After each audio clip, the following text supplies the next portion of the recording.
Hi, everyone. Hi, everyone. Welcome to another book talk for Latinx and Kidlit. I am one of the blog contributors. I'm Dora Guzman, and I'm joined here again with. Hi, everyone. I'm Sonia Alejandra Rodriguez, and I'm also a contributor for the Latinx and Kidlit blog. And today we are talking about Areli is a Dreamer. It's a simultaneous release in both English and Spanish. In Spanish, it's Areli es una Dreamer. It was just released June 8th, 2021, so not so long ago. It is about it's a true story by Areli Morales, a DACA recipient. It is illustrated by Luisa Uribe. Yeah. I was Such a really great excited book. about this one. Yeah, Yeah. me too. And I think we've talked about this before. Well, one of the things that makes this book unique is that it's written by a DACA recipient. And I've seen several sources that say that this is the first book written by a like a children's book, the first children's book written by a DACA recipient. Yeah. Which, I mean, important to have that perspective. Probably unfortunate that it's taken that long for that perspective to be captured. But it's an exciting moment, right? Because it continues like the history of immigration that has been captured in like children's literature to a different moment, right? That it's not just about undocumented immigrants, but how DACA changed immigration in this country. Yeah. It's definitely one of the first picture books that I've seen, like you said, by a DACA recipient, and that it's explicit, right? Saying, hey, this is my story as a dreamer. And again, showing the perspective, right, of her growing up and kind of the changes that happen along that journey, which can connect to many dreamers. Yeah, and if you, the audience watching this, doesn't know like what DACA is, right? Like, what is it? Deferred Action for Childhood Arrivals, which was established in 2012 by President Obama. You might want to take some time to like just like look into the research of like what that is and how that came about, right? Because even though this book doesn't necessarily like address that directly or even address like the term like dreamer directly, like there's so much history imbued with that term, with that policy, and how it has impacted undocumented youth in particular, right? And the narrative that we understand about the dreamers and undocumented youth, and hopefully a path towards citizenship. But I Yeah, mean, I and just, the work yeah, go ahead. and the work behind that, Yeah, right? That's something that we don't see again from a children's picture book, but yeah, definitely do.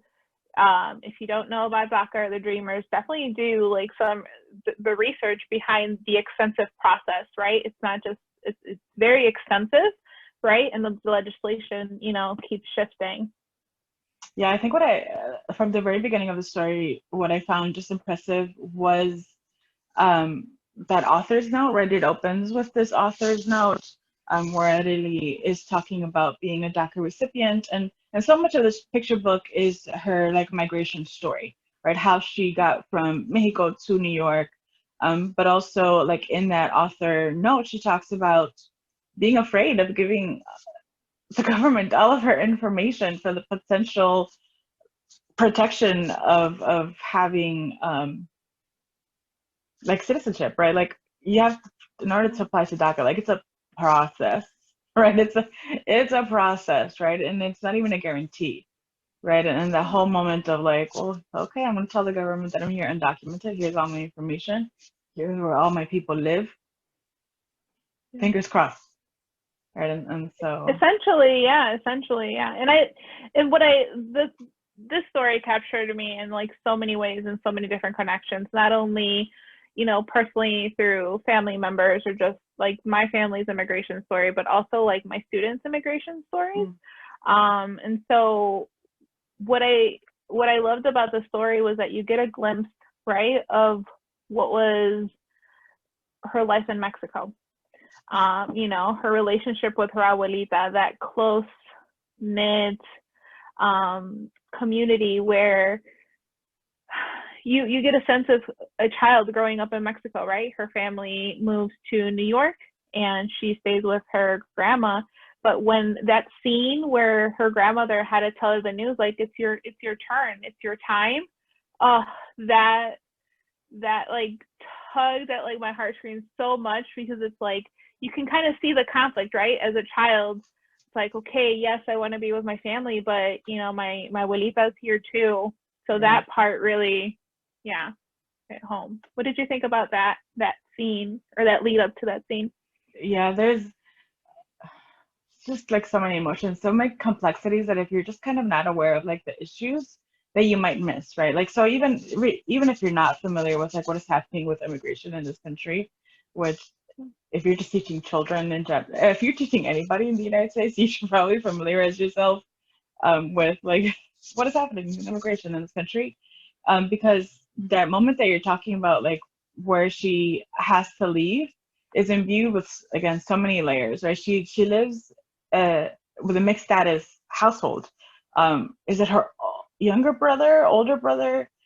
Might be the younger brother who is a U.S. citizen, right? And he gets to travel back and forth to see their parents, but Areli has to stay in the in Mexico, right, with the grandma, and so she misses out on those moments with their parents who are in the U.S., who are in New York, and it's the brother who serves as like this bridge to be able to go back and forth. And I mean that alone, like to be a child to serve as this bridge between family in Mexico and like in the US because you're the only citizen, is in itself just a lot, right?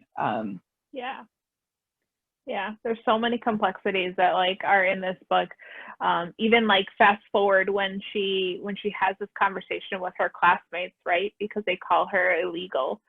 And she has this conversation with her mom, and again, thinking as a child, you know, having those words thrown around, and she understands it, right? But she doesn't understand why. Like, and it goes back to again those complexities of hearing that term in media and news, and then having children use it, right? It's another part where again she's like, pero por qué? Like, why? Right? I'm not. And it's just, oh, this story really just hit in so many places. Yeah, I also what I liked about the story is I mean I want to go back to that relationship with the abuelita you brought up, right? Because it is this like very tender relationship that I don't think we get a lot with children's picture books that talk about immigration, right? That oftentimes all we get is just the trauma itself, as if, right, the folks like immigrating are just trauma 100% like all the time, which could be real, right? That could be someone's story, right? It could just be trauma nonstop all the time. But I mean, I'm a firm believer there that there are moments of joy somewhere, right? And even in this immigration story, that I mean, I really, as a character, right? The character in the story, even though it's based on someone's life, I really is as her life, right? There will be trauma because of that family separation, and there will be trauma because of just growing up as an immigrant in the United States when you're constantly facing like marginalization. But that relationship with the grandma is just so pure and so joyful, um, and you see it in the illustrations, right? And just the colorfulness of the illustrations, the warmth, like when they're together, when the characters are together, um, is something that I think is important to highlight, in particular about this book that could have been told just through like trauma all the time. But I think Areli is intentional. Areli, as a character and as a person, is intentional, right? To sort of say, I was loved in Mexico, right? There was love, there was family. There was play, right? Was she was playing. playing with other children. Her school experience too was positive, right? I remember this scene where she's outside when her grandma tells her, and like she has friends too. Yeah, and that she had to leave, right? And it's this duality or like simultaneous relationship between the pain of having been separated from your parents, right? Because the parents had to leave for like better, different opportunities in New York, and not seeing them for years, and then separated from her brother, who's a U.S. citizen, and then again separated from her grandma when she has to go join the parents, right? And then it's this duality of like the pain of separation and like the love that is happening at the same time, right? You're not Yeah. being separated because like the person you're having a relationship with is being abusive or traumatizing, right? But Yeah. it's the reality, right, of having to immigrate. Like how many immigration stories, or even just like in our own lives, do we know like they haven't seen their family in their home country years, years. Yeah. Yeah. And you even think about just, again, the Latinx community. There are families where, you know, my grandparents are in Mexico, right? We still have many big parts of our families, right, are in other countries. And we tend to forget that, right, as we get older, or that's, again, like you said, not acknowledged enough. Yeah. I want to see if like we could show some of the illustrations. I think we've talked Yeah. about um, Sure. how the illustrations themselves are just like a joy to look at. Um, and Yeah. I really like this one. So again, right, going back to the grandmother. I don't know if you can see it. It's the Oh, grandmother, Areli, and her brother, right? And even we were just talking about this, about the separation, and she just looks so sad, and the grandma looks so loving. But it's set on this like bright yellow background with like the large flowers, and I mean, and I don't know, again, like you were saying, is because I could relate so much to this story that just looking at the image, right, just brings up a lot of feel to like what is happening, right? I don't even need to read what is happening. I'm just like, oh, like the facial expressions. I'm like, I get it. I get it at yeah. least. Yes. Yeah. Yeah. And it's like that unknown, right? You know, I think about, you know, trips that I've taken to visit my grandparents, and you think about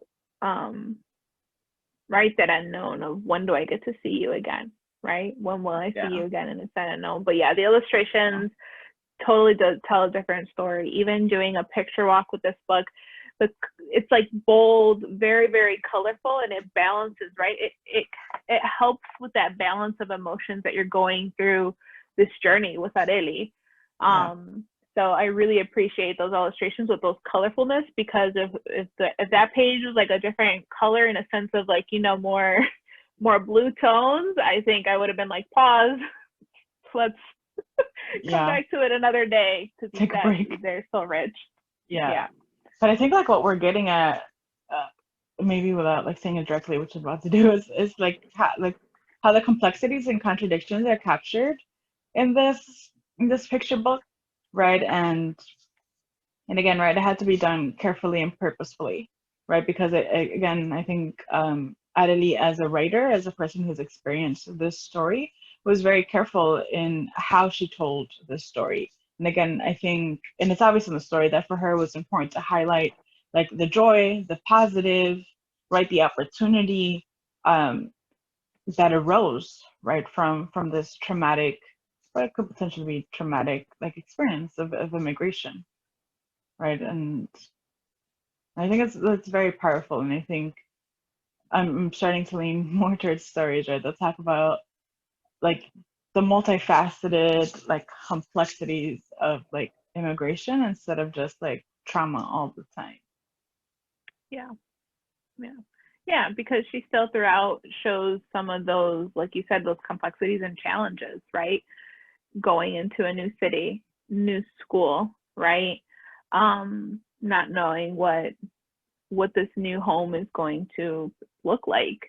Um, so and there's so many other picture books too that I thought of, again, but various different immigration stories. And I think that's what this book really brings to the table, is that added component of like, hey, here is my immigration story, which Yeah. might be similar but also different, right? And especially as a DACA recipient, it adds to that to what we know, that not all Latinx experiences are the same, not all immigration stories are the same, right? And so I I really appreciated this story, right, being told the way it's told, because again, you said, you know, is there trauma, right, in stories? Absolutely. But she also highlighted those moments of happiness and things that she had to, you know, move away from.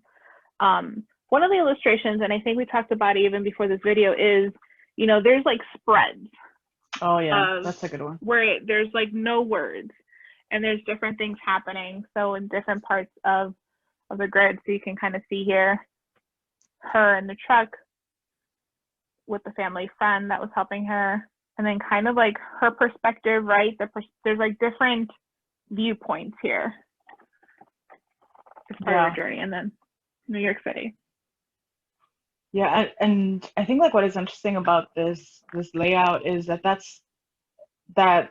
little like migration journey, right? How she got from Mexico to New York. And I like that they decided to just have the illustrations kind of tell that moment, right? And I think it is the only spread that doesn't have like a narration accompanied with the illustration, right? And so, right, if we're thinking about like, or talking about like right in the middle of the book too. Yeah. Right, that like there's so much said and so much unsaid about how one might like immigrates and migrates like to the United States. And then in this book, right, there's so much said and unsaid about how Areli got to New York, right? But again, thinking about like that the story that readers are getting, right, is very carefully like gifted to you, right? That like immigrants are in the story, like Areli don't owe you like that trauma, right? They don't, Exactly.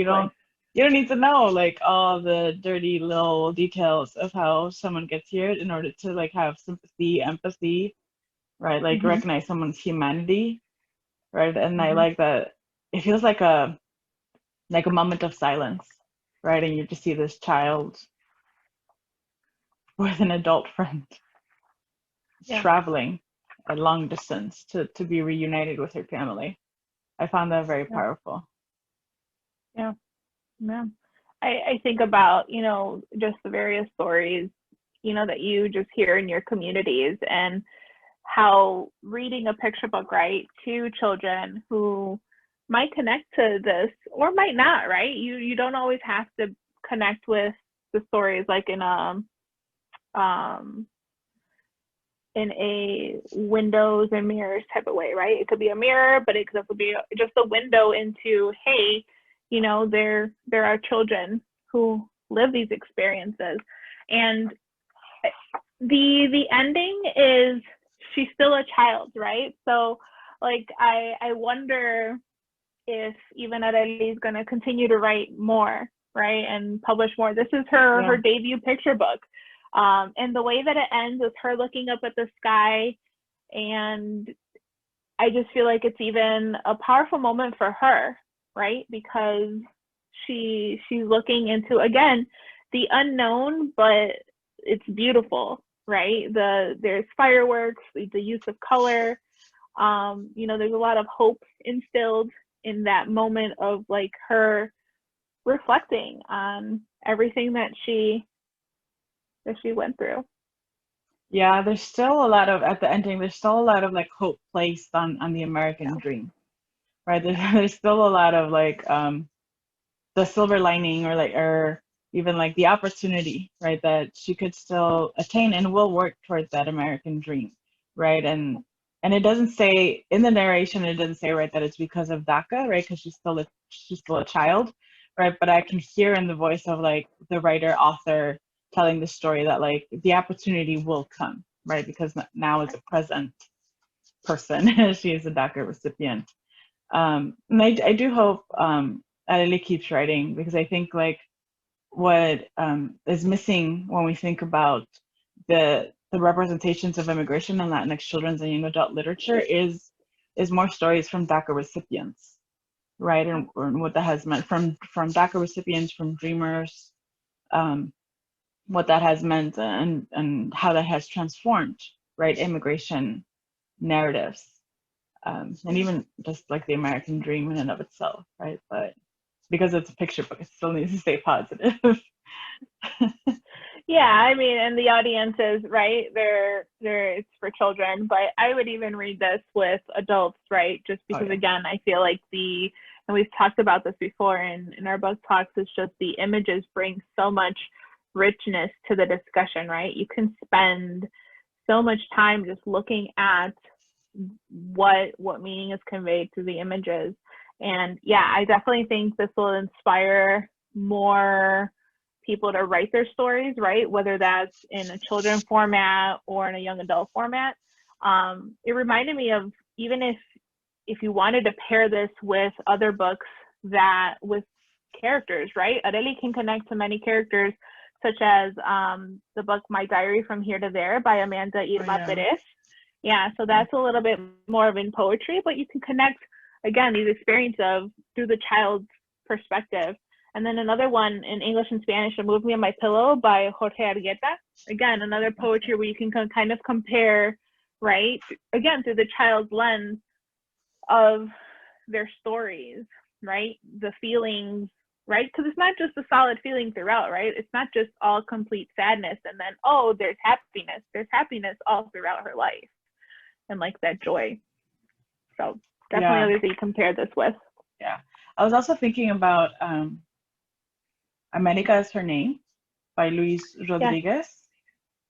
Particularly because there's a moment in America Is Her Name where she gets called illegal, right? And there's a moment where Areli is called illegal here as well, right? And I'm putting illegal in air quotes because it's just, no human is illegal, right? And if you're referring to immigrants, and it's just undocumented immigrants or undocumented people, right? But there's a moment, and again, very similar in America Is Her Name. She hears that word thrown at her at school, right? And then here, Areli experiences that at school as well. And it is also at school where she learns about like the Constitution and the rights that like American citizenship can afford her, or like what it means to be an American. And again, she finds that empowerment. And I think that's where she starts gaining this hope, or like of possibility of that American dream that we talked about, that the ending really captures or like goes to, right? Because she learns about like people's rights, and she's like, oh, that could be me. I have rights. Yeah. And so I think that's powerful. And so I like this like 4th of July like illustration, right, where you have the little Areli like looking up into the sky for these fireworks. Yeah, that's just the different styles, and yeah, I love it. And it just brings the importance of like, you know, having those topics even in schools. Like I know that's a trending topic right now in legislation and things like that, but you know, even having like this, her stories, right? She learns through the importance, basically the importance of you get to build your identity in schools, right? Through your interactions, but also like what you're learning. So I really found that when she learns about the Constitution, right? It's in a very positive manner. Like, oh, I'm learning and I want to learn about various rights. And again, those possibilities and those hopes. If it was ignored, she would have not captured that as a child. Yeah, definitely. So again, I like how complex this story can be. Like, I mean, you could read it right just for the story of like migration and hope and opportunity and the American dream. But I think Areli as a writer is carefully like layering and crafting just the complexities, right? Even if she's not saying them out loud into the story, right? With the illustration and with what she says or doesn't say, right? Like it started getting more and more complex, which I appreciate in a picture book, right, for children. Yeah. So definitely, I would. It's like you said, it's found in all various bookstores. It's a simultaneous release in English and Spanish, which as a bilingual teacher, I fondly appreciate because I can read it in both.